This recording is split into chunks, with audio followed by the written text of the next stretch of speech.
Welcome to our last self-defense class for now. And I'm hoping that everyone's feeling a little more mentally empowered. I wish we could get physical and move around the place, but we have limited action going on here in most of our surroundings. But just to know mentally, think about what you can do ahead of time to avoid danger, to keep yourself safe, to move away, move to resources. Think about your powerful abilities that you still have that aren't taken away from you, strong arms to make a boundary and bend your elbows and palms out, loud voices to use to keep yourself safe, stepping back instead of stepping into what you perceive to be the danger, and then moving towards where you feel you can be safer. So, does anybody want to start out with a scenario that they were thinking about since our last class, or something that we haven't addressed yet? This is Bob. I'll start. And it was Oh. back to what Scott had said last time about the scenario where he was in a fast food place and Oh. the lady in front of him started wailing on him and he turned his back to her. So I'm wondering if there's any way we can sort of distinguish between, sort of when to, like you said, step back rather than stepping into a confrontation. But when, I think Scott did the right thing by turning his back and just letting her Yes. beat on his back.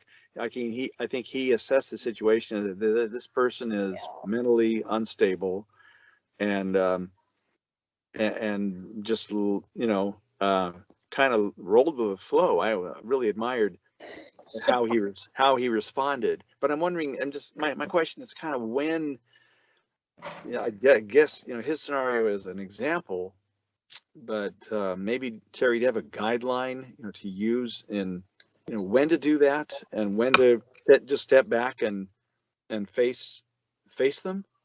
Yeah, thank you, Bob.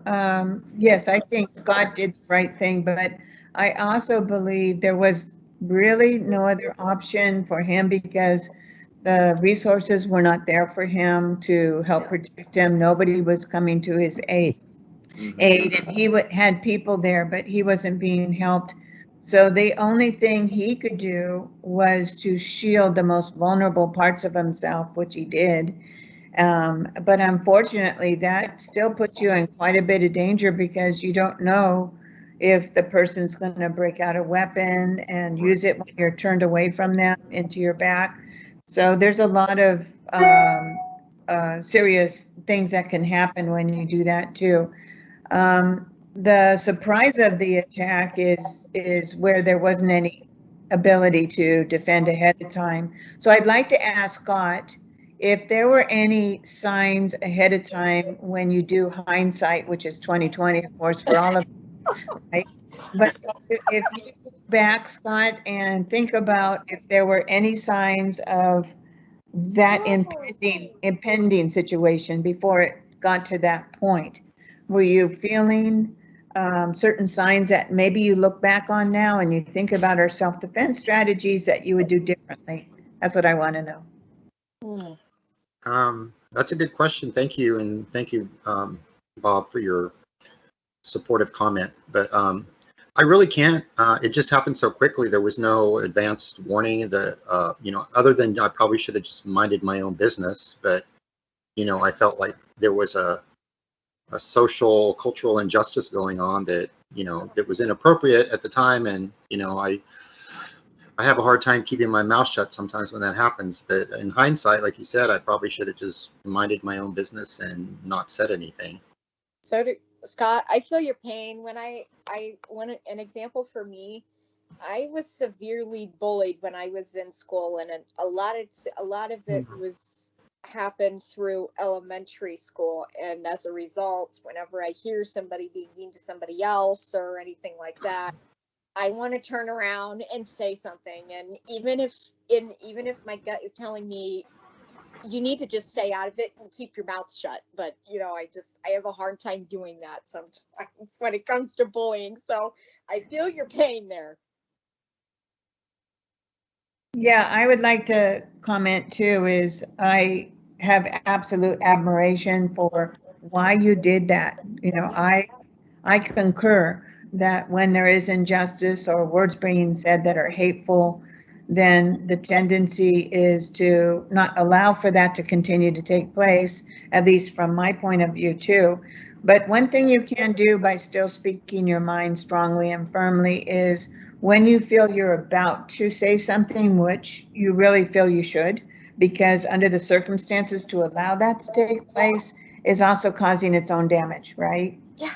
So as you start to hear this language and hate rhetoric happening, then to step away further, step away as much as you can, safety wise, and then you can voice your comments from a safer distance and may even put something in between you and them at that point in time. Can be a counter, can be a bookshelf, it can be things around you that you can place as obstacles in between yourself and them at that point. And then seriously thinking about leaving the place when you're not comfortable with allowing for that kind of rhetoric to take place while you're standing there, or even to condone that by being part of it. Does that help at all, Scott? Yeah. Yes, it does. Thank you. Thank you. Scott, I you had, admire you, Scott. I do too. I do too. I wish Thank more you. people were like that. I Well, do too. I tend to be a understand why. pacifist, you know, in life. So try to avoid conflict whenever possible. Yeah. I do too, which is a surprise to people that someone who has trained in martial arts for 37 years and has fun breaking bricks and boards. Those don't harm me, you know, those don't harm me, but I have a hard time hurting others for sure, even though I know how to very effectively if I need to protect myself. I'm always trying to avoid confrontation situations where it could get physical because I'd really rather be safe and not have a risk factor, but also I don't want to hurt people. I mean, the bottom line is I don't unless I absolutely have to in order to protect myself.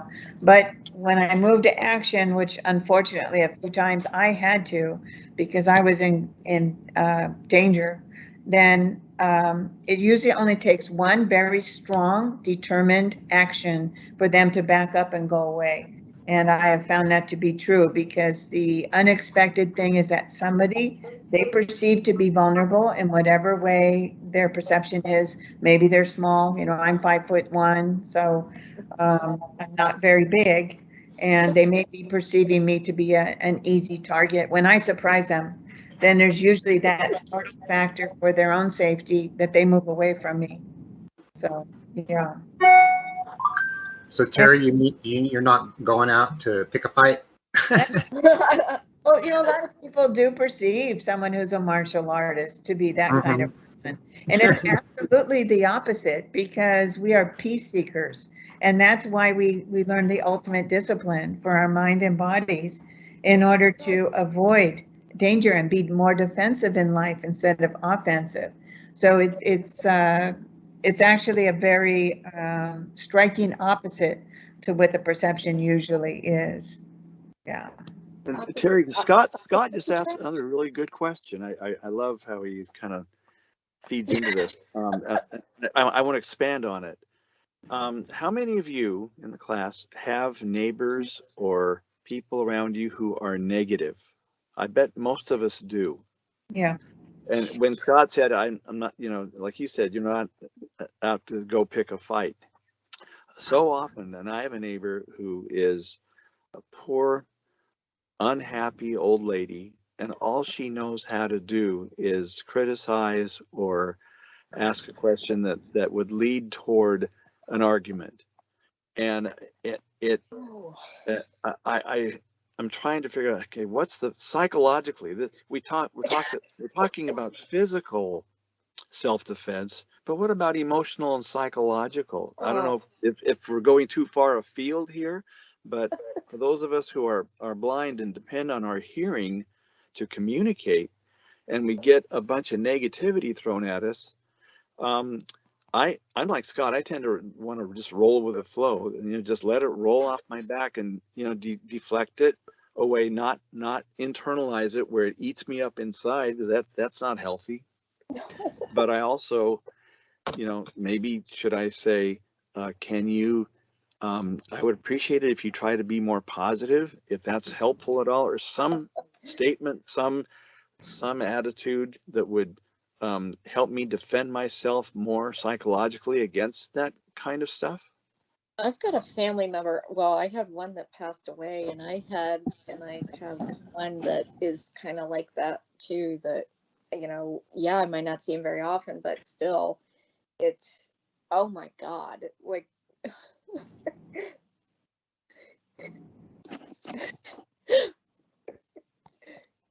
Well, I will say in terms of perspective that I'm hoping that we can all try to have is that person that's miserable and unhappy and negative, there is some pity for that kind of person, that they have to live like that. And instead of living in the joy of what they do have in life and the things that they feel gratitude for and the people that they love and care about and friendships that they cherish, and maybe they're all by themselves. So the whole thing is to not let that penetrate your soul, because unfortunately they are in a place of spiraling in that negativity, and you're letting yourself be surrounded by more positivity, which is not that person. And therefore, unfortunately, that person is not a part of your world. You're not letting them be part of your internal world and structure in life. You're letting them stay on the outside looking through the window, but that's about it. And because of that, unless you feel they are a danger to you, unless they are actually a physical danger to you, they're probably just voicing their own unhappiness and Good point. and distress about life. So it's best just to, again, ignore, keep on moving. You can say positive things. I like what you said about asking, well, I'm sorry things are so hard for you, but also saying things like, I hope you have a better day. I'm wishing you well as you keep your safe distance, and you're saying very positive things, because that's the kind of person that you are. You don't want to engage in the negativity that they have going on. You just want to have a nice day. I hope your day gets much better. Have a good day. Bye. Yeah. Sometimes something that I kind of try to do it myself, just just a little bit for myself, because sometimes I kind of do have those days where I'm just like, oh, and but yeah, you could say that I'm sorry that things are going well, or oh man, that sucks, but at least you have this, but so if they talk about something in a conversation, and even if they don't realize they're slipping in a positive thing, I don't know any other way to explain it, but if they don't realize they're slipping in a positive thing, but maybe you could say, I'm sorry this is happening, and I'm sorry you're going through this, but at least you have this, or whatever. I don't know if this is the best way to explain it, Terry, but that's the best way I can do. I hear you. And let's say, for instance, they mention all this negativity, and they say, but I have my dog, or something like that. And then you say, oh, I love that you have your dog to help you feel, warm and happy when things get a little hard. So keying on something positive that they did say, bring it to their attention, does help them feel not surrounded by all bad things, but there's a few good things in life they should think about. There's nothing wrong with saying something like that. Is keying on those positive things that they might have slipped in there. Yeah. Anybody else want to comment on Bob's discussion, which he started about the negativity? And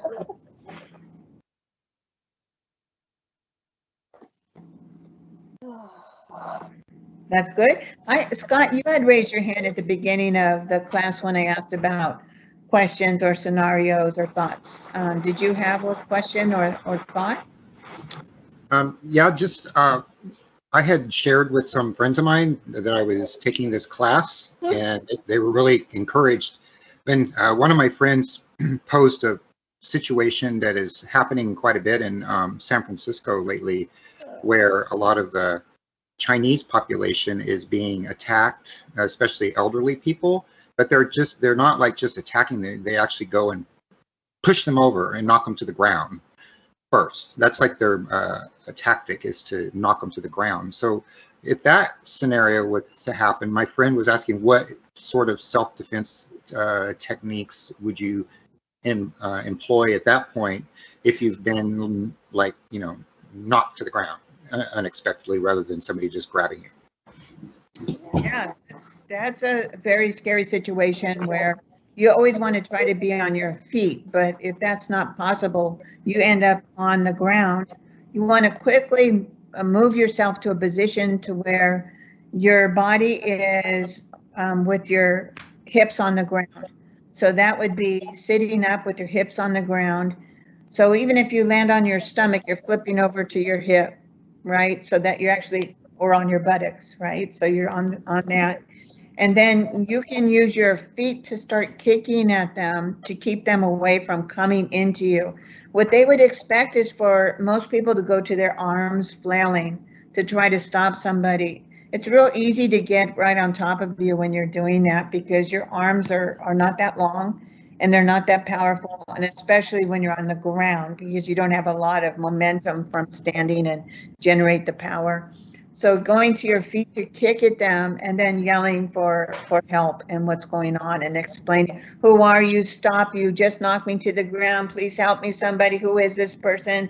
Help me, help me. So you're using descriptive yells to let people know they should have eyes and ears on this, because they could be next. So you want them to be concerned enough to call 911. And yelling call 911 can help too. 911, somebody's attacking us.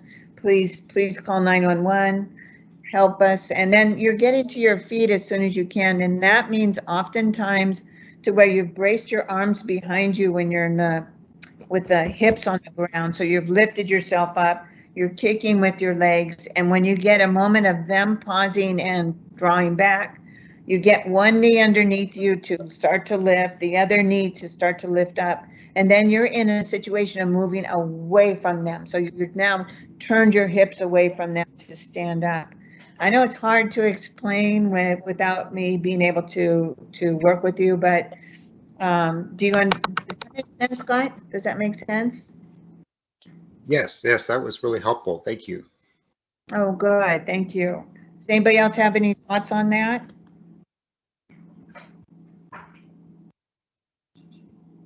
Okay. Terry, this is Tracy. What do you do when you see like a fight going on or two people going at it? Do you want to get involved? I know you want to call, of course, 911. You want to try to pull them apart. What's the best thing to do in that situation?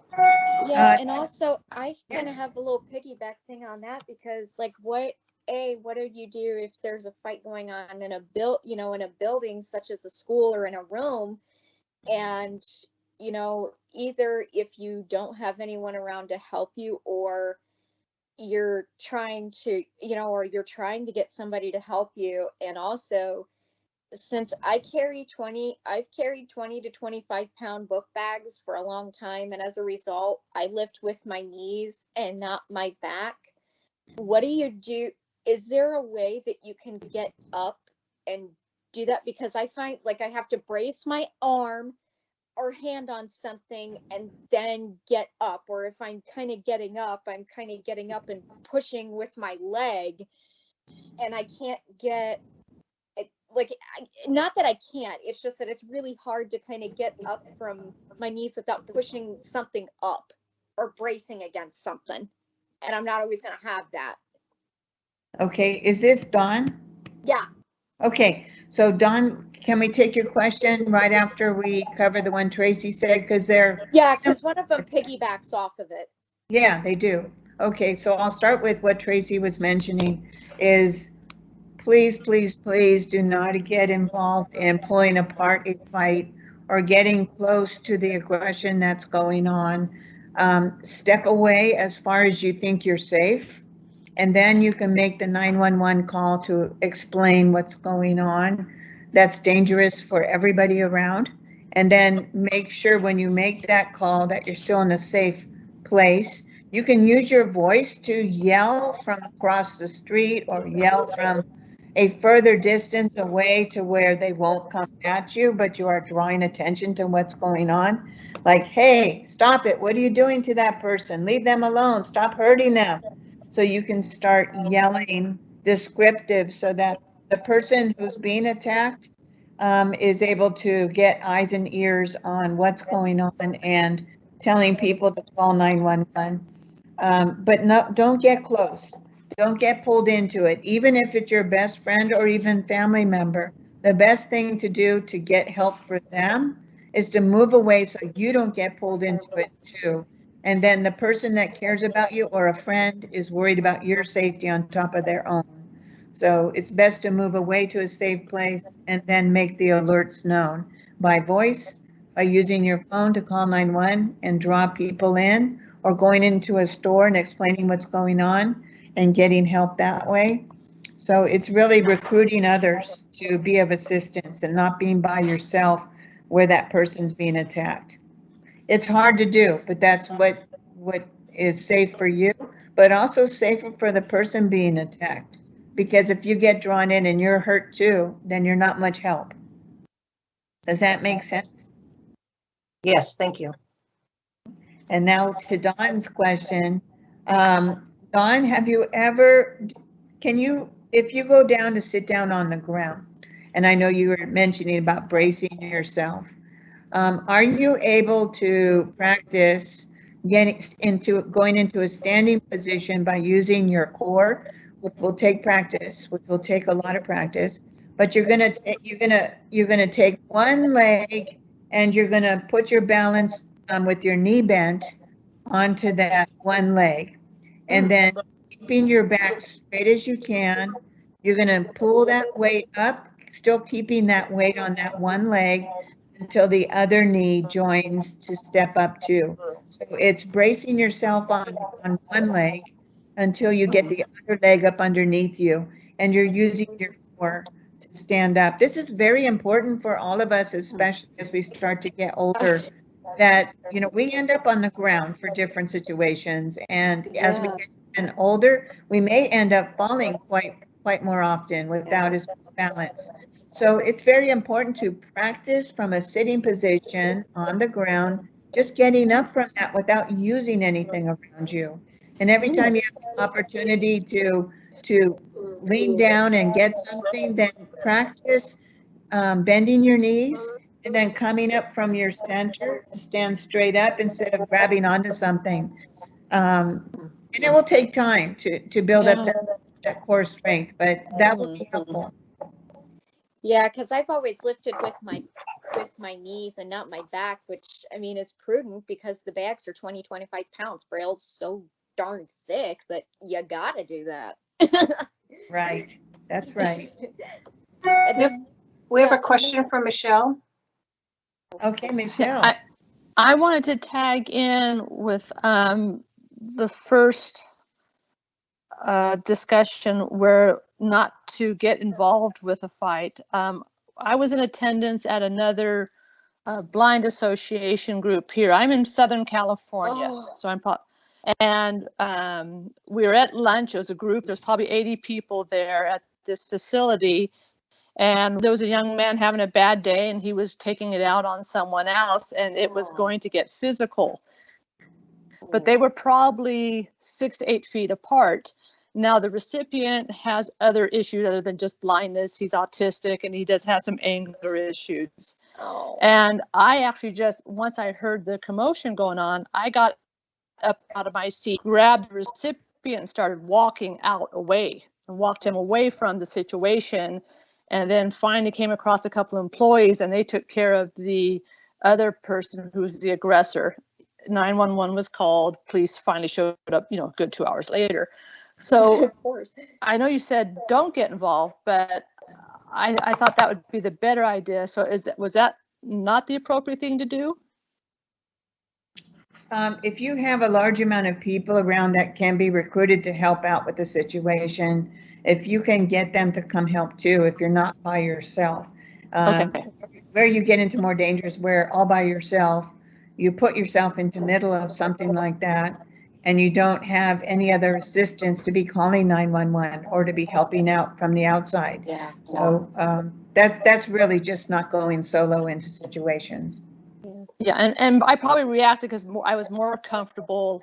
I kind of knew both of them to a point. I'm not close to either one, but I just figured, move apart and keep them, keep them going at it. So, okay. So it was probably due to where I was comfortable in the location. Right, that's probably true. Yes.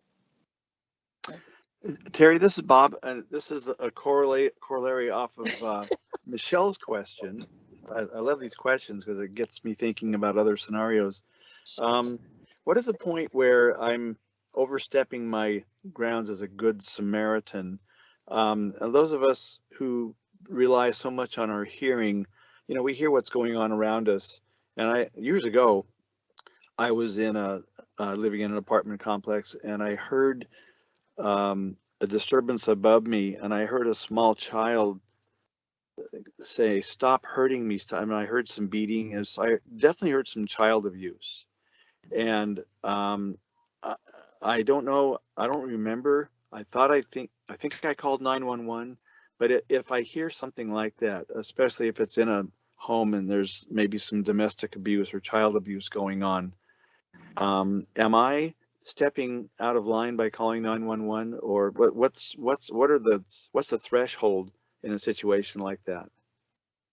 Well, you have to use your instincts, really listen to your intuition, and it sounds like you did, and it sounds like it was that important to where you felt from the safety of your own home, your own place, that you could make that call and be able to have it at least investigated by others. So that's a really good example of recruiting other people to come help with the situation that are more knowledgeable about dealing with that.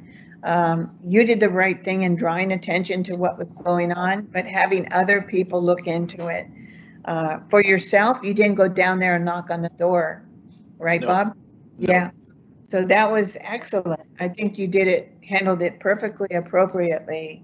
And your instincts were telling you that this is something very serious that needs to be looked into and stopped. Yeah.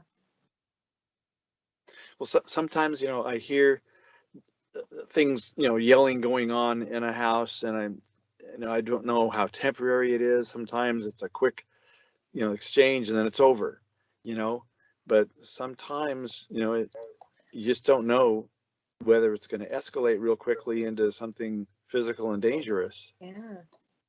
And you don't want to get and then you don't want to get into a situation where you called the police and then it turned out to be nothing, and then you've got, then you're like, okay, I'm sorry, I called the police on you over your fight over what to have for dinner, but or your fight about whatever it is you were yelling about, but I heard something, and you don't want to feel bad, and you don't want to look like the the nosy, meddling neighbor. I don't want to use that stereotype, but yeah. No, but you could say to them, what would you do if you were in my position and you heard this yelling going on that sounded terrorized, or somebody that was extremely frightened and in distress? That's what it sounded like. Maybe that's not what was happening, but what would you do in my position? Would you do nothing? So better to be everybody safe than not. And that's a good way to live by, in terms of, if that was happening to myself and I was being hit by somebody in my house and I'm yelling for help, then I would definitely want a neighbor making that.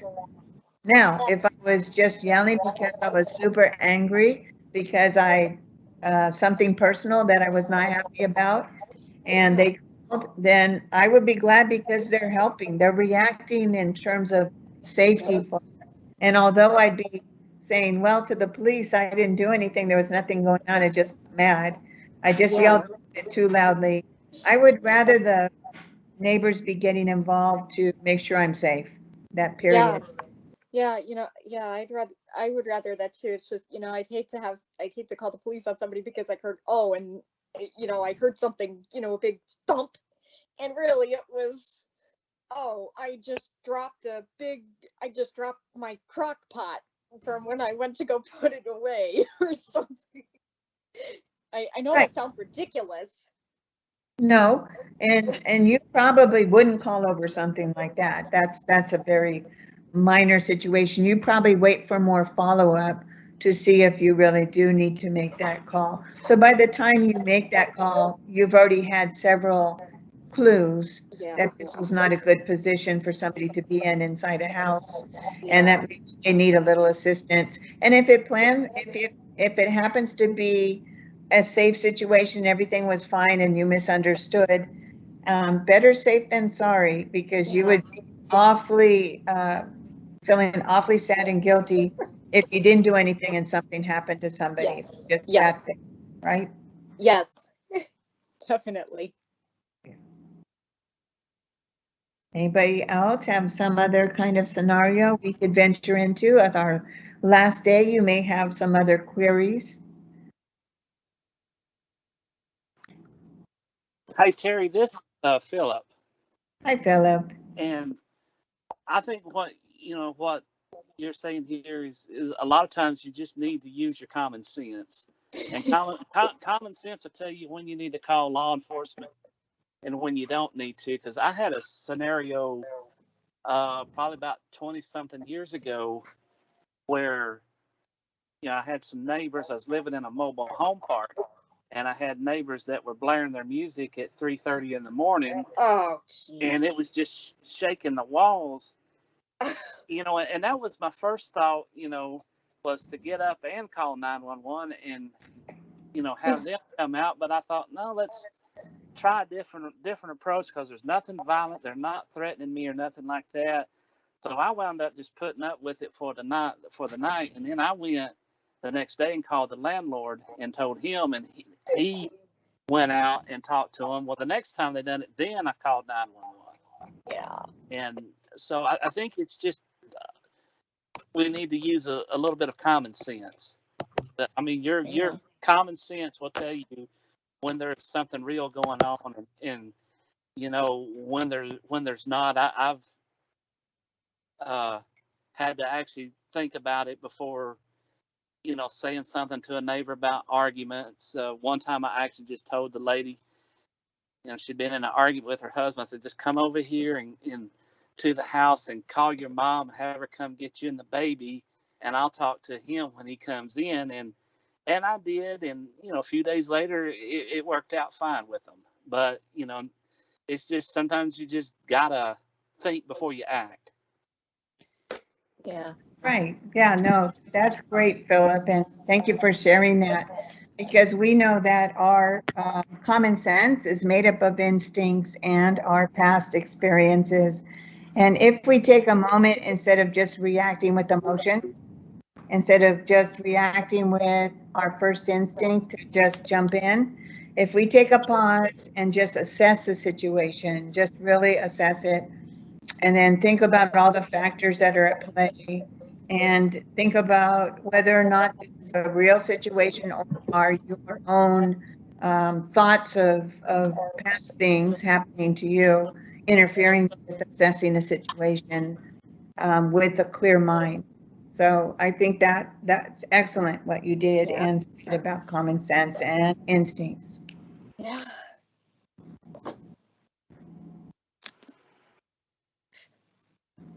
Have there been times in your lives where something has happened that was not pleasant and it was scary, and but you look back on it and you thought, wow, there were flags, red flags, that were being flung all over the place in terms of the signs of danger. And when I think back on all I was taking in, such as hearing and feeling and listening to, then I could have avoided this situation.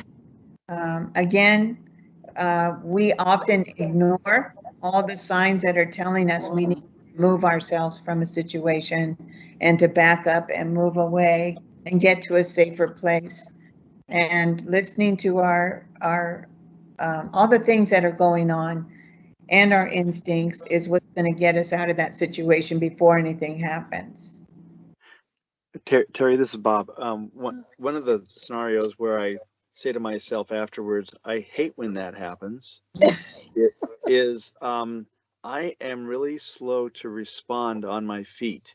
And what I hate is when I'm taken off guard by something somebody said, and I want to respond in the most positive but proactive way rather than reactionary. I would rather be proactive and responding in a, like I said, a positive way rather than reacting, where I'm just reacting off their say whatever they said, wherever they did, and so that to me that reaction is less favorable than what I afterwards in hindsight would have done. So that's one of my challenges is I'm really slow on the uptake sometimes. And so I'm wondering any wisdom on that? You know, Bob, it sounds like you're doing okay and you're doing your adjustments even when you're surprised. So I have faith that you're actually going to be in a place where you're still safe because you are, even if you think you could have done a better job, it sounds like you're still avoiding those dangers emotionally and physically by adjusting as you're going. So maybe you are surprised and maybe you wish you had better balance or set position or able to do something immediately. But it sounds like you're making that adjustment after that fact, which is very good. That's excellent. Thank you. You're welcome. Michelle, you have a question. I already did that. The hand's just still up. Okay. What? Oh, Okay. Does anybody else have any thoughts on what Bob was just talking about with the surprise factor and then having to make those adjustments as you go?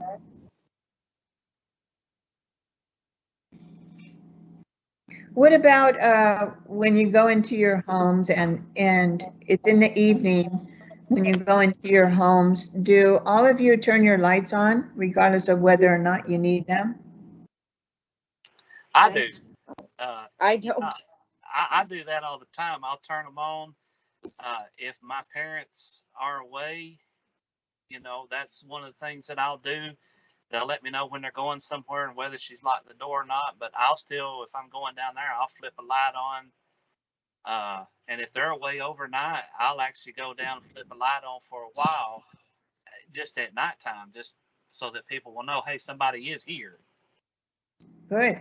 Okay, so I am going to suggest a great self-defense mechanism for keeping people on guard as to their own perception of you is that when you go into your homes and it's evening time, turn on lights, even if you don't need them. You don't have to turn them all on, but turn them on, because someone that is on the outside trying to think about whether or not they'd like to enter because you seem vulnerable and you've just proven the fact that you cannot you don't have enough sight in order to be able to see them when they come in. If you have lights on, that indicates that your sight is there and that you're going to be able to identify them when they come in. It's something we don't think about necessarily if we don't need the lights, but it's actually important to show people that you're using lights because you have visibility, and that you would like to have the lights on for more safety. So that's one thing you can do. How many of you, when you go, let's say from the laundry room or the house to the laundry room outside, if you have to, or you take out the garbages in the evening time, how many of you bring a flashlight with you? Whether you need it or not, whether you need it or not. I live in total darkness. Okay. The thing is, nobody needs to know that. Nobody, it's not their business to know that. You can carry the flashlight with it turned on to get from point A to point B in the evening, which indicates to somebody that you do have quite a bit of sight and you can identify them, regardless of whether or not you do. Plus, the flashlight can be used to ward them off, especially the big, huge flashlights, which I have, the mag lights, which are great for protection, but also great to demonstrate that you you have sight using the flashlight, regardless of whether or not you do or not. So it keeps them on guard, keeps somebody who's a predator on guard. So Terry, can you just turn on the door? So like if you walk into your house and you have a light switch by the door, can you just turn that light on and leave it on and then, turn it off or, so because I don't want to turn on all the lights in the house because, I don't need them. And if I'm going into like from the kitchen to say, my bedroom or the living room or something, I'm not gonna, do you need to turn the light on in there or can you just keep the, a light on by the kitchen, that kitchen light on? You know what I'm talking about, right? When you step into a kitchen and you have the light and you have the light switch by the door or something, or even if it's not totally by the door, it's right there. I do. I think even just one light on is a big sign to show somebody that you have some sight and you could see them if they broke in. Yeah. Ideally, you'd move from room to room, turning on the light as you entered and turning off as you exit, and not having them all on throughout the house, but moving through the house using the lights to indicate that there's action and you need light in order to get from one point A to point B. But you don't necessarily need that, but you're actually indicating to somebody that you're very aware. You can also use timers in different rooms. Timers you can get them for pretty cheap, $10, and plug it in. Maybe have one room go on and off a couple times, another one go on and off a couple times. Yeah, timers are great, especially when you're not going to be around your house in that evening, and using them to indicate that somebody is inside the house and that if they break in, they do have somebody that will recognize them or call 911, rather than an empty house that it is with just lights going on with a timer. So I think that's very good. Yes, timers. Yeah, I have one of those. I have one of those ring alarms, and I have one in my backyard and my front yard and my doorbell. But my backyard one goes on and off anytime there's motion. So if it sees, so if someone sees a light going on and off, they're gonna know that someone's home. The lights are going on and off. Tracy, that's a good suggestion. My problem is being conservation conscious. I cannot remember that I turned a light on and I leave it on for days. So it's hard for me to keep track. Oh, are my lights on or off? I have a little light detector. I should probably carry it in my pocket and just remember to take it out and use it. Yeah, I also know people that carry those little tiny mag flashlights on their cane. Oh, okay. That's a good idea. This is Michelle. Yeah, if I could connect to that, because I know we just discussed trying to take the trash out with carrying a mag light, carrying your cane, and trying to carry all these things. There's actually a light that now attaches to your cane. So if you guys are not aware of that, you can actually purchase a light that actually attaches onto your cane and can turn it on. What? Wow. Yeah, I think I've seen that. Yeah.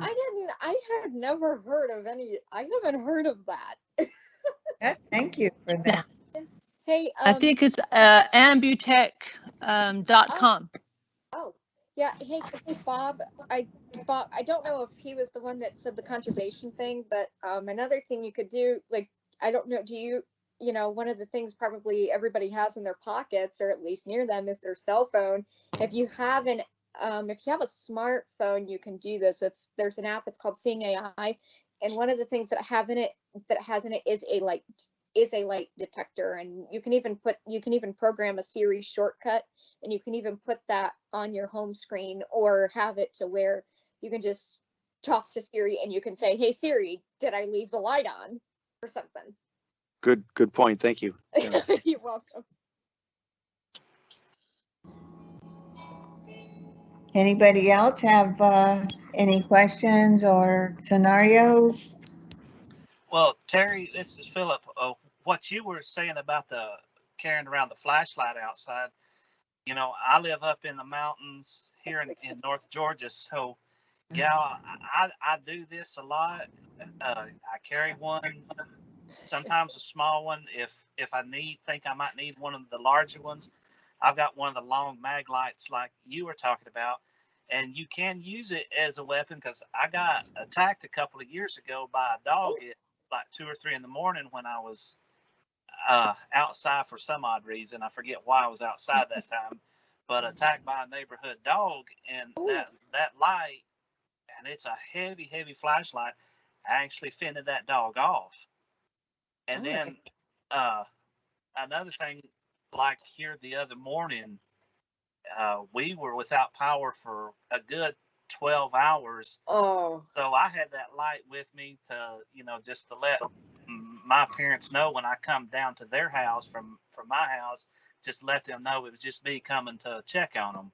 And instead of just showing up out of the blue and out of the pitch black dark, it's just to have a light on so they'll know it's me.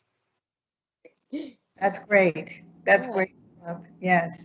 That mag light is quite the weapon of protection. It's solid and it's metal and it's long and it's also a light. So it has, I mean, I definitely have mine with me in the car all the time in case I break down on the side of the road. Yes. It sounds like a Swiss Army knife of lights. It pretty much Little is. bit, but yes. You know, something also you can buy at Costco, I think they sell them, or probably other big box stores, are these headlamps, and they have 3 settings for the brightness or dimness of the light, and I think they have 3 little bulbs, and you wear it around your neck, and they're real handy to wear as night lights if you need to, spend time outdoors at night. Oh. That's great. Thank you. Yeah, then that does free up your hand, at least free up your, your hand that you were originally going to have to carry the light plus the garbage in. Yes.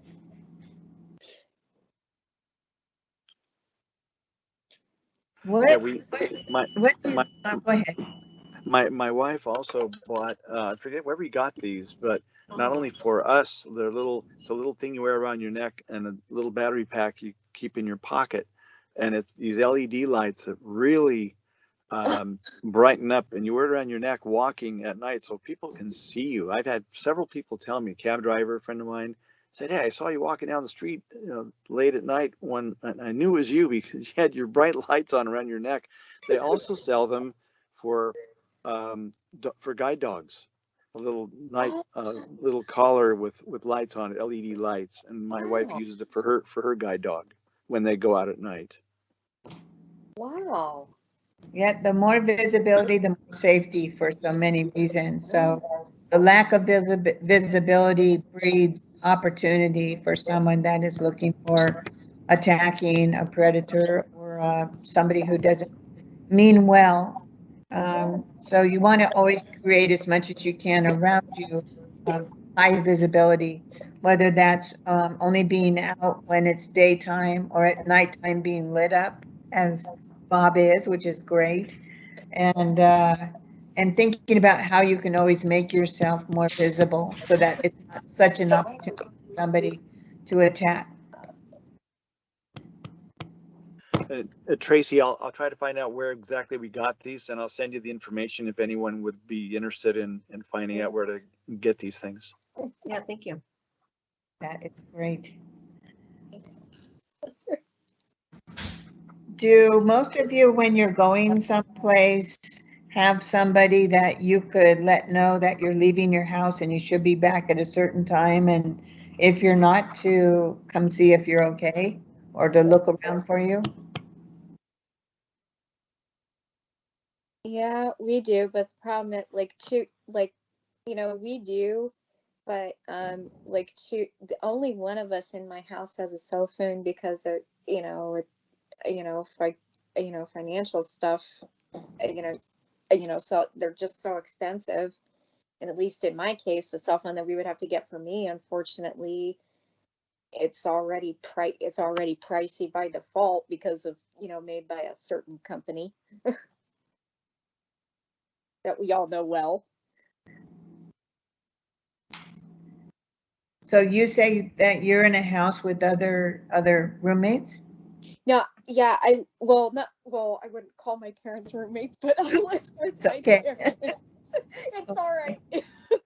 Well, but yeah, you know, usually I'm headed to the store. I'll be back in probably I should be back in 30 minutes, and but the thing is, if one or two of you doesn't have a cell phone and all you have is a landline, that's pretty much it. You can't, that's where a problem can kind of come in. What do you do if somebody doesn't have a cell phone, or at least one person in your house doesn't have a cell phone for whatever reason, and you can't, that kind of thing can't happen. it sounds like you're at least doing a check-in system with them before you go come back. Yeah. So that's like the old-fashioned way that I did with before things got so high tech and the phones were available. So I think that's a good way too, is check in, tell a neighbor you're taking a walk, and if they just keep their eyes out for you when you come back, to make sure you return within a reasonable amount of time since the time you walked out the door. Yeah. If you do have a nice neighbor doing that, or your parents, or any person that can be the extra eyes and ears for you, the more positive, nicer neighbors. Yes. Does anybody else have any other thoughts or questions on any of that stuff? Or maybe thinking about a technique that is one of your strengths that you think about using to keep yourself safe? For instance, if something happened and you were grabbed, is everybody thinking about your other resources that are still available, instead of thinking I've been grabbed and I don't have anything I can do? Let's say somebody has your shoulders or holding onto your shoulders. What can you do with the rest of your body? Terry, it Hey, depends Jerry, on the situation. Go ahead, Dawn. Go ahead, Dawn. I kind of have a weird technique. I don't know if it's necessarily like defend yourself, but it's to try to keep you calm in whatever situation. And when I remember to use it, it does help. And it's, it's something that we do every day. Breathe and just breathe.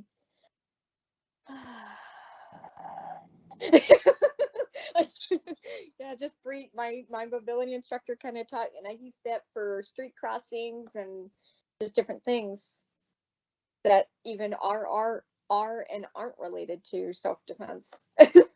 So that's excellent. You do have to take that breath to get over that stress factor of being grabbed and surprised. Yeah, and do it as many times as you need to. Absolutely. Plus it gets your voice ready to belt out if you have to use it, because you have breath going in and out of your body and you're not holding it. So that's excellent. That's very good. Terry, that was good, because what Dawn just said, when I cross the street, we have a lot of tourists and a lot of people from foreign countries in Santa Barbara, and often when I'm crossing a street, one of them will come up and grab me and sort of herd me like cattle across the street. And like Dawn said, just take a deep breath. I turn and smile at them, because I know they're just trying to help me cross the street. I assume that as a positive first response. And it's, just, I think there's never been a time when somebody was actually trying to assault me or attack me. They're always trying to help cross street. And sometimes I'll smile at them. If they get too grabby, I'll say, excuse me, I'm okay. And then he'll actually grab my cane and say, here's the curb. I actually, now I kind of have fun with them. I make it a sport, and it usually works out pretty well. Smile at them, and one guy, he was helping me, and I said, "You're looking really good today," and just the little quips like that. It usually, it just turned into a sport, and it seems to really work well. Very good. That's great. Yes, that's very funny. Like not in a bad way. I'm not laughing in a bad way. I'm just laughing just because I never looked at it that way, and it is kind of amusing and funny. Unique perspective. I like it. Yeah. Very good. So what about Scott? Are you thinking about the physical abilities that you have? If somebody's holding on to one arm, what you may still have to protect yourself with? Scott, are you there?